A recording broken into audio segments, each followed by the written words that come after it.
I'm Stuart, and we're here at the Triumph Factory Visitor Experience in Hinckley. Hinckley is where Triumph's headquarters is based. This is where we design all of our motorbikes. Now, what I want to talk to you about today is the new Tiger 900. Now, we've got two models here. On my left, we've got the Tiger 900 GT Pro, which is more road-focused, road-orientated. And on my right, this is the Tiger 900 Rally Pro, which is road and off-road orientated. Now, the heart of these bikes is the engine, and it's all new. So what we've done is introduce a whole new concept, which is the T-plane crank.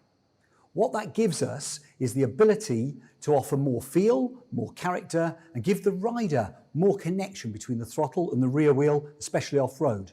Now, let me explain how that works. Okay, so this is a crankshaft. I've just taken this one off the production line. It's not fully finished. It's just come out of plasma nitriding, so that's the hardening process. We've still got to polish the main bearings and the crank pins as well. Okay, so crankshaft is a fundamental element of an engine. It's what turns the reciprocating motion of the pistons into rotary motion, rotating motion, that then allows you to drive the clutch, then the gearbox, the chain, and the rear wheel. So, what we had before, we had 120 degree crank pin spacing on the crankshaft. So these are the crank pins, and they were spaced at 120 degree intervals. Now, because the engine is 4-stroke, it means that each cylinder fires once every other revolution. So you get a fire impulse every 240 degrees. Now, that's very smooth, very linear, fantastic engine, but we wanted more from that. We wanted more character, more feel, and a different power delivery to the rear tyre. So what we've done, two things. We've changed the crank pin spacing to 90 degrees. So that's number one, number two, and then number three. Those are at 90 degrees. We've also changed the firing order to 1, 3, 2.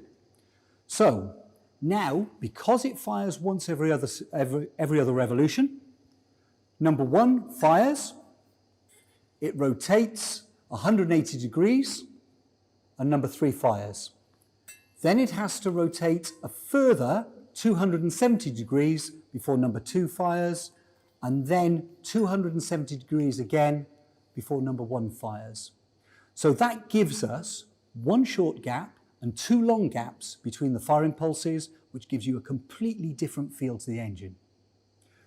Now, what you can see on this animation is two crankshafts, and you can see the individual firing events.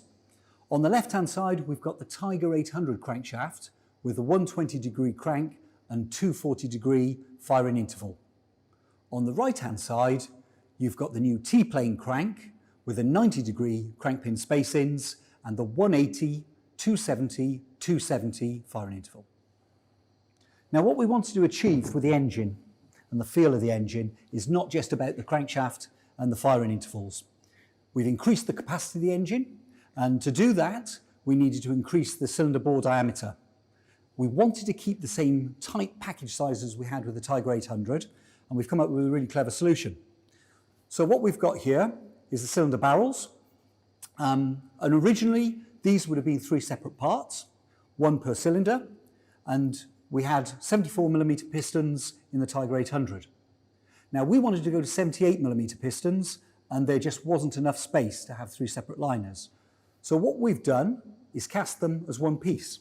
And you can see now that each cylinder, between 1 and 2, and 2 and 3, they share the central wall, okay? Because only one is firing at any time, so you only need that single thickness. And that saves a lot of width and allows us to keep the tight package and reduce weight. Now, this animation shows where the liner is in the engine, and the increasing capacity, along with the firing interval changes, an increase in crank inertia, and a more responsive tune, give this engine much more feel and character off-road, and overall an increasing torque of 10%. So that's a little bit about the Tiger engine. There's more online about the Tiger range and all of our bikes. Thank you very much for watching, and be safe.